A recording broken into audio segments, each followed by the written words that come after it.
Though theory is a necessary condition for the practice of history, it is not a sufficient condition. Indeed, Mises explains that to practice history, we need something more. We need what is called Verstehen in German, or Comprensión in Spanish. We need understanding. The historian needs a special ability, a special art. It's not an exact science, by which he or she can decide what past events were most crucial, which elements most strongly influenced human behavior, etc. We call this ability understanding. So, history requires us to have both a prior theory and understanding.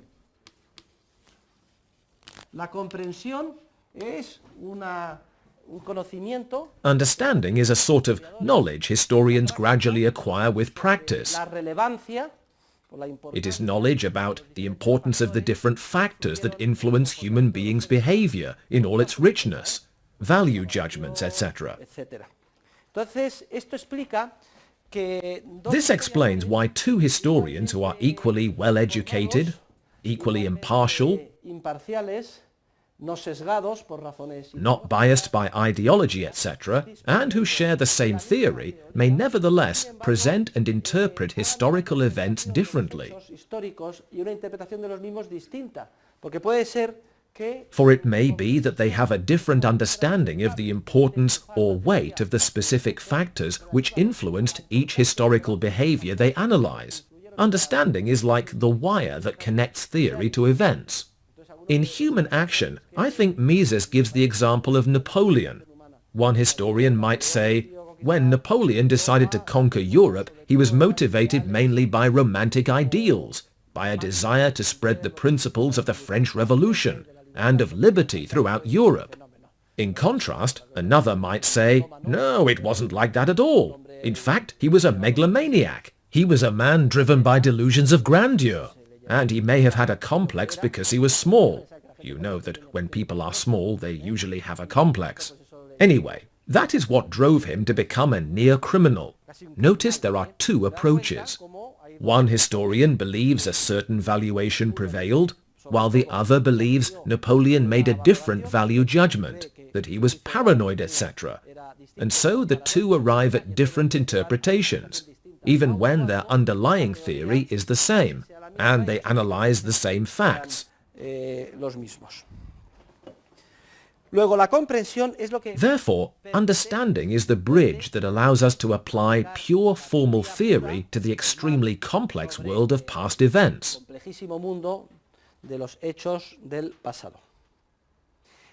Now then, while theory always precedes history, and theory cannot be derived from history, an entire school of economists have maintained that history is all that matters, that we must study history, and that by analyzing many different cases and conducting historical studies, we could, by induction, arrive at theoretical knowledge. History would be equivalent to a physicist's laboratory. This is a very grave error, and it is one the German historicists, Schmoller and company, committed in the 19th century. Even today, a legion of positivist economists are still committing this error. They are being deceptive because there is no history you can understand without a prior theory. Those who believe they can derive theory from historical knowledge are surreptitiously under the table using conceptual theoretical frameworks that never come to the surface and are generally erroneous. First, we must develop a theory, and then we can get to work and research specific historical cases. While historical knowledge cannot provide us with theories, it can guide us towards the most pressing problems. It can tell us where our theoretical analysis is most urgently needed, or would be most relevant. So, for instance, I might develop an entire economic theory concerning a world where work takes no effort. But when I look around myself, and based on the theory I have, I interpret what I see. I realize that the principle of the disutility of labor applies to the vast majority of people. Other things being equal, working is hard for all of us. This is historical knowledge. For when I look around myself, and in light of the theory I have, I interpret concrete historical facts. I come to the conclusion that for most people it takes an effort to work, which is the principle of the disutility of labor. This realization tells me I should limit my theoretical analysis to those human actions in which it is clear that work entails a sacrifice for the people involved.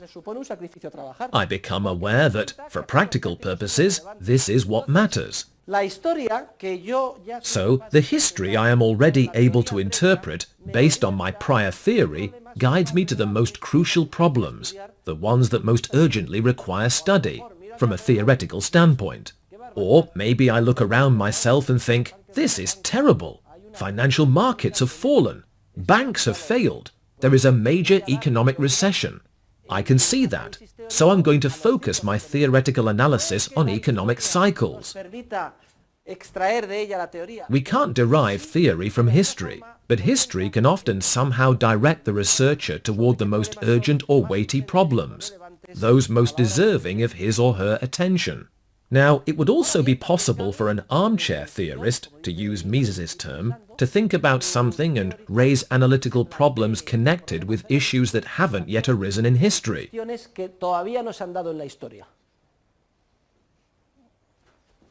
This is what I want to indicate with this arrow.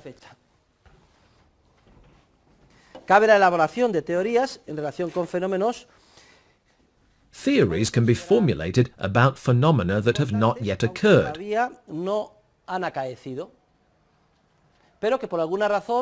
but that can be considered important when, for some reason, a scholar, a pure theorist, sees these phenomena as potentially relevant in the near or distant future. How should I put it? It's as if, in the year 1911, Mises, thinking as a theorist, had reasoned in the following way, as in fact he did. What would happen if the gold standard disappeared? Something no one then thought was even conceivable. And the entire basis for the monetary system consisted of purely fiduciary paper currency. And as a result, governments and central banks manipulated the money supply by reducing interest rates. And so he imagined some events that had not occurred yet, but he felt they might be relevant. And he developed an entire theory of the cycle, which in fact did become extremely important 20, 30, 40 years later. At that time, it gained a prominence that was unthinkable when Mises began his analysis. This is the case of those scholars who develop theories without following the dictates of what is urgent, in terms of what they observe around them. Instead, they develop theories they believe may become relevant in the near or distant future, and that is what this arrow represents.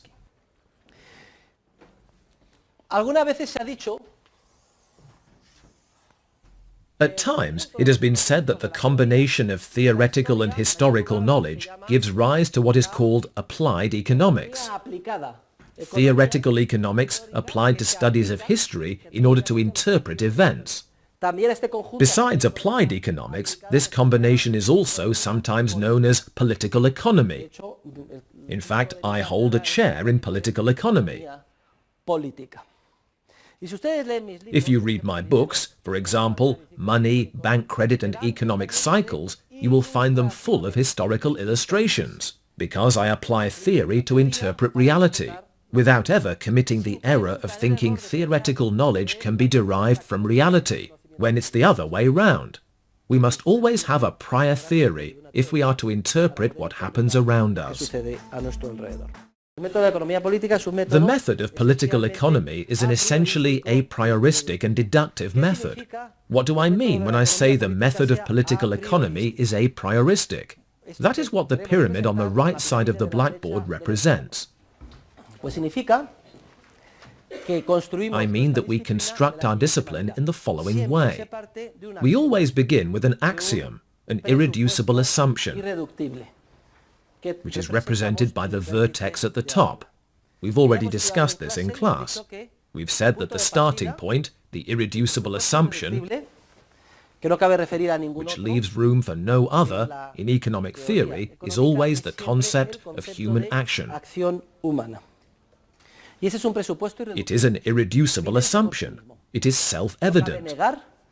We cannot deny that the cornerstone on which the theoretical edifice of economics rests is human action without contradicting ourselves. In other words, if I deny that the starting point for the process of building the methodology of economics is human action, I am guilty of an unresolvable logical contradiction, for my denial is precisely a human action. My objective? To make a denial. My means? I launch into an explanation here, etc. I am acting. Furthermore, this concept is obvious to us not only in the sense that we cannot deny it without contradicting ourselves, in other words, it is axiomatic, but also because intimate experience through introspection shows each and every one of us human actors what action is, that it is the ultimate element, that there is none more fundamental, and we build our discipline upon it. This knowledge, which Mises describes beginning on page 64 of Human Action, is not only the starting point and the axiom, it is the theoretical cornerstone. In itself it is theoretical knowledge, even if embryonic, in other words, incipient. And as theoretical, though perhaps very elementary knowledge, it enables us to interpret some of what goes on around us. It permits us, so to speak, to make a primary interpretation of historical reality. This is what I want to show. This theoretical knowledge, which is the preliminary axiom, allows us to interpret some, though a small part, of the history around us. In fact, the process by which our minds develop also provides an illustration. Many of us may have a little brother or sister. We start out as babies. Actually, in the beginning, a newborn is almost like a vegetable. But what a vegetable! A baby has a brain with 150 billion neurons in it, and she starts learning right away. After a few days, a few weeks, a few months, a baby has learned things. She begins by learning that if she cries, she is fed. A baby who doesn't cry isn't fed. So, wah, wah! Ah, they're feeding me. Or, they're giving me a bottle. We learn this immediately, and we all learned it as tiny babies. We start to develop knowledge when we are very young. We start to act very early, and this allows us to interpret things. What we first see as lights, we come to recognize as our mother. We can't do anything by ourselves. However, we are already interpreting some of what goes on around us, thanks to our prior, a priori, conceptual framework, which enables us to see the world. So, when we are small, we can already interpret some of the reality that surrounds us. Now, I'm going to carry out a more in-depth analysis of the human actions to which I suppose the principle of the disutility of labor applies. As we saw before, I believe this is the relevant focus in the historical world around me. So, the theorist continually selects, as it were, part of the historical reality he has been able to interpret in light of a prior theory, and he reintroduces this part in his analysis in the form of assumptions he considers potentially relevant. He reintroduces it in the form of assumptions, and through the corresponding chain of logical deductive reasoning, he arrives at more profound, more detailed economic or theoretical laws. These more profound or detailed economic laws are like a new pair of prescription glasses that are much more finely adjusted to the theorist's eyesight and permit him to interpret a much larger number of historical phenomena. That's why I've made this H larger than the one before.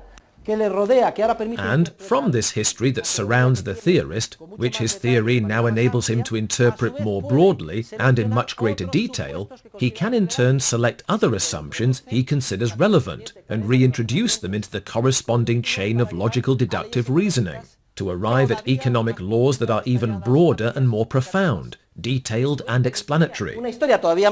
These laws in turn will permit the theorist to present an even broader view of history, from which to derive assumptions he will reintroduce into the corresponding chain of logical deductive reasoning to arrive at yet broader and more detailed laws, and so on in a never-ending process of building economic science. We will do some of this together, because next week we will be studying individual human action, the action of one person alone. We will make an assumption. We will assume Robinson Crusoe is alone on his island. Friday hasn't even arrived yet. And we will study the principle of marginal utility for an isolated actor. That will permit us to interpret a larger part of historical reality, which will lead us to another assumption. We will assume he is not alone, but with other people. And we will follow our chain of logical deductive reasoning and formulate a theory of exchange and of prices. But when we formulate our theory of exchange and of prices, we will initially suppose the exchanges are direct, which is called bartering. That will enable us to interpret real phenomena. But we will note that in real life, people use money. So we will introduce money as a commonly and generally accepted medium of exchange, which will permit us to develop much more complex laws, the general theory of prices in monetary units.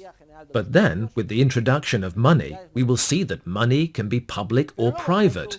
It can be manipulated or not. Its quantity can be increased or decreased, and it is related to the interest rate. We will make additional assumptions and develop an entire theory of economic cycles and capital, and so the process continues and becomes continually broader and richer. That is the a prioristic and deductive process. A prioristic, a priori, in the sense that economic science is always a priori. It is not derived a posteriori from knowledge of history, but instead it must exist prior to history. We begin with an axiom, and we gradually expand the laws which become increasingly complex through the corresponding chain of logical deductive reasoning, and the introduction of the theoretical assumptions we consider potentially relevant.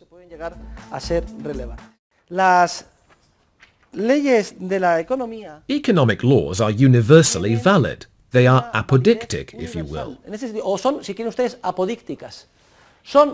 They are valid anywhere in the universe at any moment in history, as long as the corresponding assumptions are met, of course.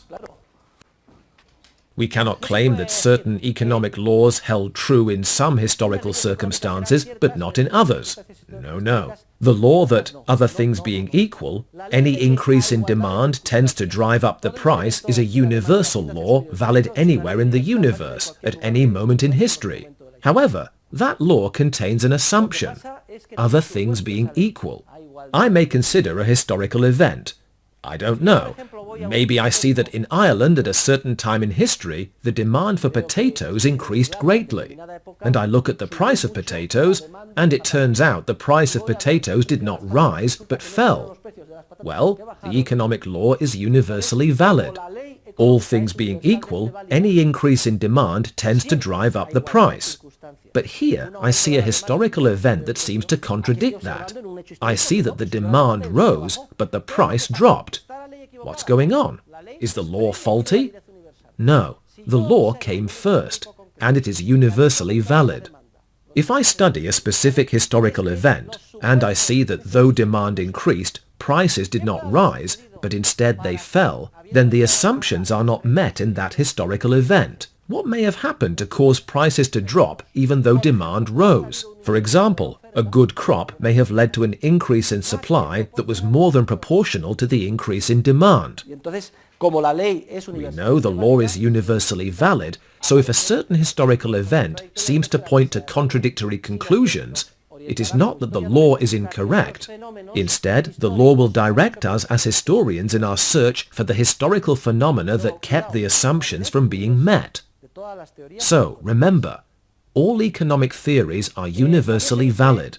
It is also traditionally said that the method of economic science is a method based on methodological individualism.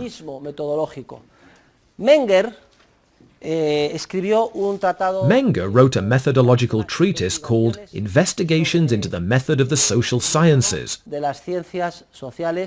with special reference to economics, in which he outlines his whole methodological position against the historicists. He used the term methodological atomism. I don't like it because it derives from the word atom, which is taken from the world of the natural sciences. What does methodological individualism mean? It means that we must be able to trace all construction of economic theory back to the action of human beings as individuals. In other words, individual human action is the starting point for everything, and it must be the basis for all the economic laws we construct or formulate together. We must always be able to trace them back to individual human action. Human beings are the central focus around which all economic science revolves. This is beautiful because it makes economics the quintessential humanistic science. Therefore, all the economic laws, or economic pseudo-laws, which in the future you study or read about or see commented on, that are based on aggregates or statistical concepts, laws you are not able to connect with individual human action, beep, beep, beep, red alert! An alarm should sound, because they are most likely erroneous laws that have been formulated based on warped methodology and lead to harmful conclusions. As soon as professors fill up the blackboard with formulas that connect aggregate demand, the general price level, and multipliers, and you ask, but how is that connected with individual human action? And they answer, it's not connected with individual human action. These are concepts we statisticians and social engineers measure and manipulate. A red light should come on. They are violating the principle of methodological individualism. That is, when we construct our science, we must always be able to grasp the connection between the laws we have formulated and individual human action. In fact, there is a famous quote by Hayek. He says, "It is probably no exaggeration to say that every important advance in economic theory during the last 100 years was a further step in the consistent application of subjectivism." He was right, and indeed, it is when theorists violate the principle of methodological individualism that the gravest errors in our discipline arise. Positivism and social engineering are the great idols that indirectly provoked all the conflicts, genocide, etc. that devastated humanity in the 20th century. Therefore, it is my responsibility to express to you my criticism of positivism. You will find my criticism in my article, Método y crisis en la ciencia económica. Hayek refers to positivism as scientism. Please write down scientism. And he defines it as follows. He says that scientism is the indiscriminate and undue application of the method of the natural sciences to the field of economics and the social sciences, of human action. Why is there a desire to apply the method of physics and the natural sciences to the sphere of human action and economics, when it's now so obvious, in light of all we've said, that an abyss separates the world of human beings from the world of plants? Well, there are many reasons. Economists have always had an inferiority complex with respect to natural scientists. Economists have watched as bridges were built, man walked on the moon, and illnesses were eradicated.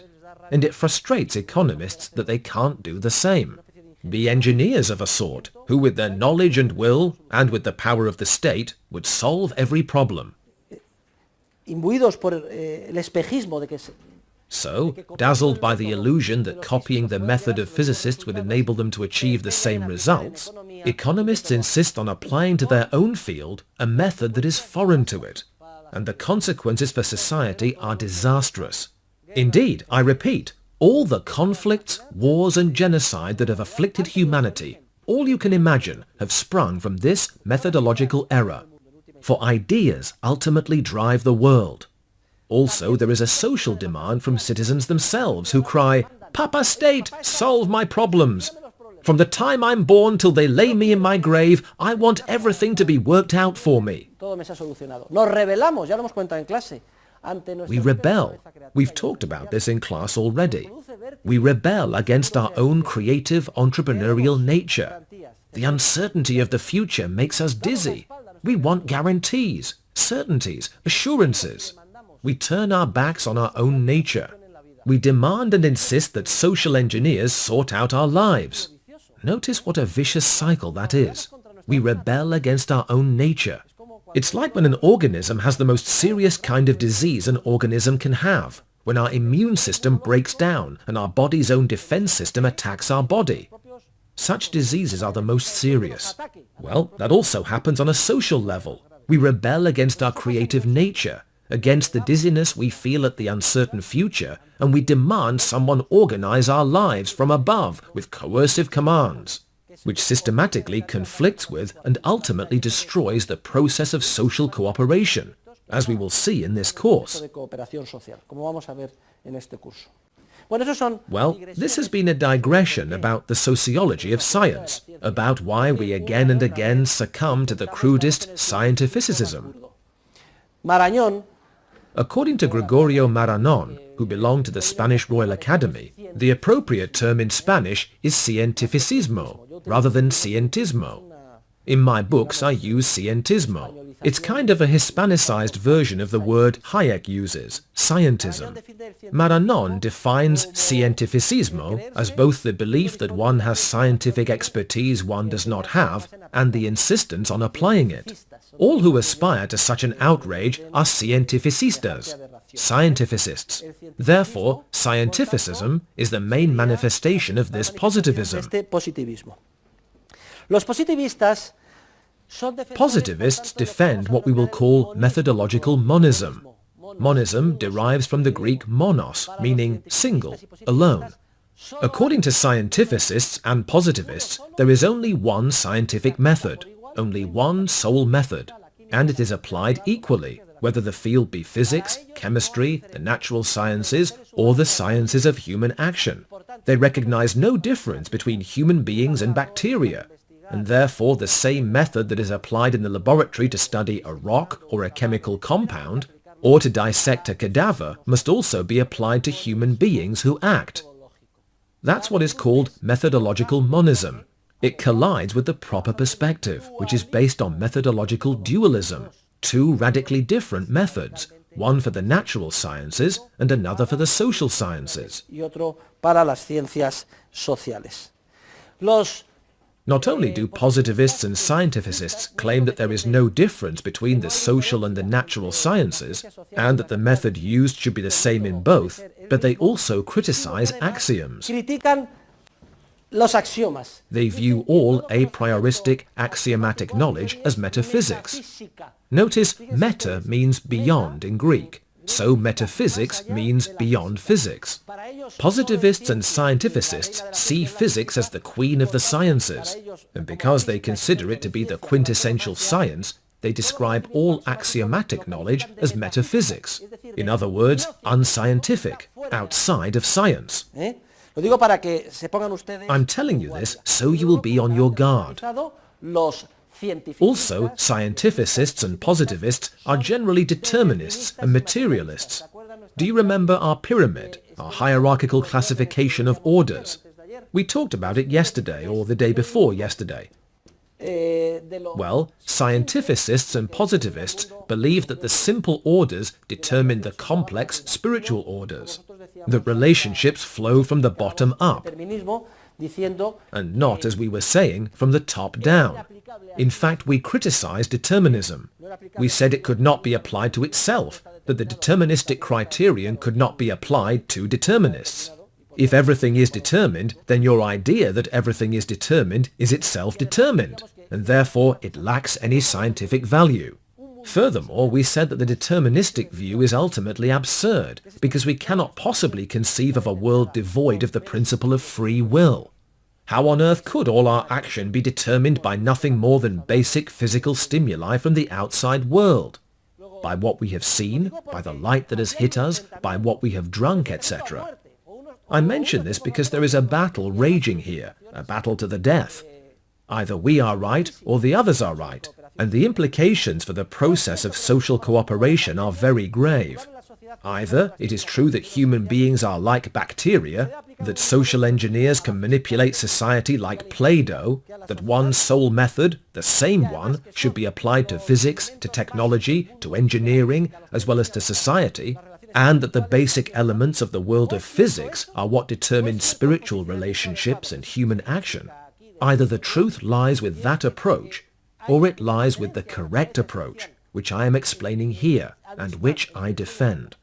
I hold that there is an enormous, essential difference between human beings and all other entities in the world of nature, that for some reason human beings are endowed with an innate creative capacity which makes their future uncertain, that historical events are extremely complex, because human creative capacity excludes constants, that we must have a prior theory, that this theory cannot be derived from real events. Therefore, methodological dualism is a requirement we cannot waive as social scientists. And scientism, positivism, and social engineering are very grave errors which have caused, and now cause, and always will cause the most catastrophic consequences in society, whenever the attempt is made to implement them. Whenever we wish to manipulate society from above, as if we were social engineers, we destroy the process of social cooperation.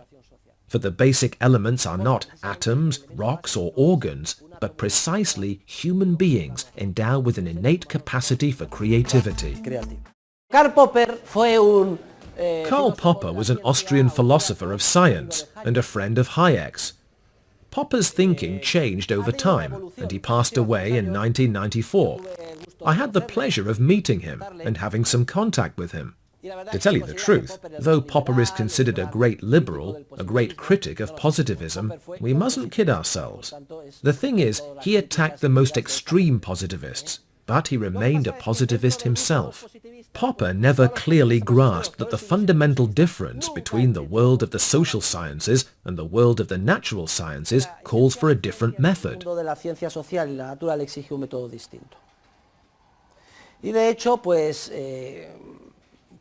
Popper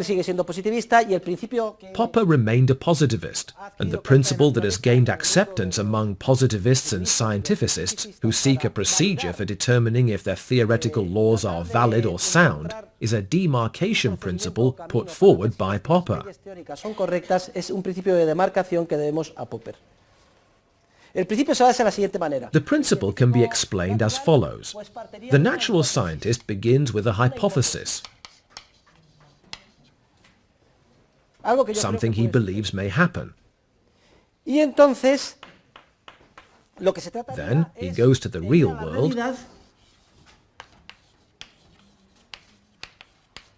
through a laboratory experiment, etc., to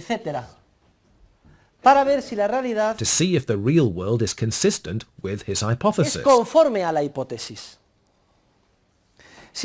If the real world is consistent with his hypothesis, then he accepts the hypothesis, but tentatively. This idea of tentativeness is typical of Popper, and it's one of the least harmful ones. In short, if it seems to me that my hypothesis is confirmed in the real world around me, in the laboratory experiment, then I accept my hypothesis, my law, and I consider it valid. But, and this is important, only tentatively. I do not rule out the possibility that in the future another lab experiment, another discovery, etc. may refute my hypothesis, because it is inconsistent with new findings. If my hypothesis is inconsistent with new findings, I consider it refuted.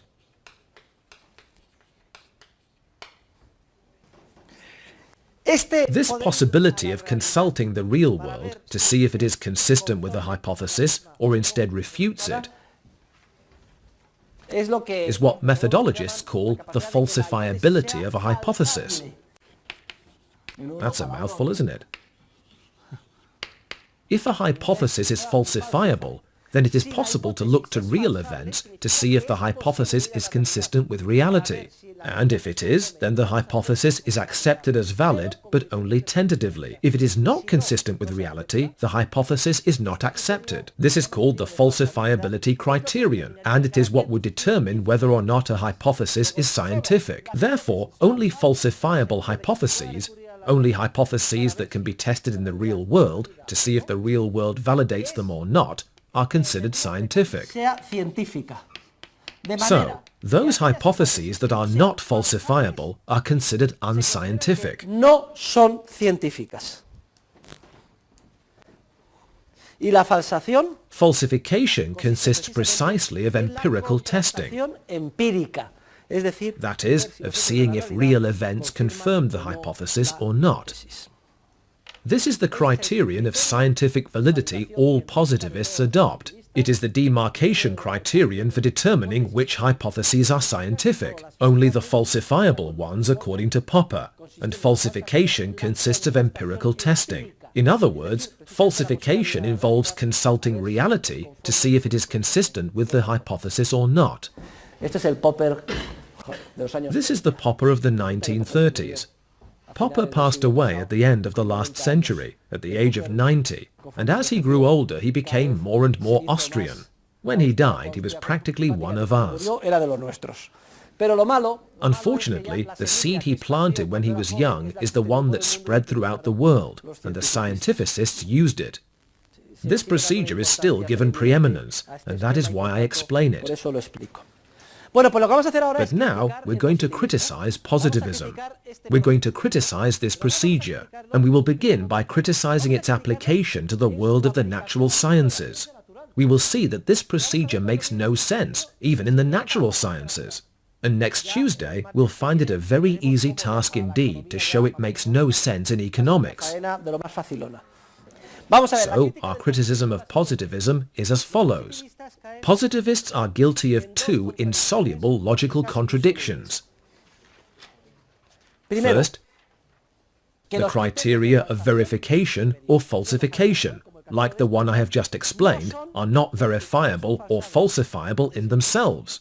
Therefore, according to Popper's own framework, since none of this is falsifiable, since we can't look to real events to see if the only scientific hypotheses are those that can be falsified based on real events, since this principle is itself completely unfalsifiable, then according to positivists themselves, it's metaphysical, that is, invalid, simply pulled out of a hat. Do you remember how we threw determinism back at determinists? Well, now I'm throwing the principle of falsification back at positivists. Hey, buddy, explain your own principle to yourself. Can you look to real events to see if only falsifiable hypotheses are scientific? No. Then according to you yourself, I didn't say it, everything you've said is pure metaphysics and of no scientific value. pero es que además, para Second, and furthermore, to falsify a supposedly scientific proposition or a hypothesis, we must go to the real world, to see if real events validate or refute the hypothesis. And that requires us to make sense of the real world, to understand it. entender la realidad. Y no hay And there is no way we can possibly understand the real world if we don't already have a theoretical hypothesis that is que sea true. cierta ya. Luego, a ver, So, I'd like to see you solve that problem. este problemón. Pero But let's leave natural scientists and their methodological problems alone. It's up to them how they deal with them. nosotros somos economistas. We are economists and social scientists, and from the perspective of social science, there are 4 further reasons it is impossible to apply this framework of scientific validation in our discipline. Esquema de validación We'll discuss them next Tuesday. y que veremos el próximo martes.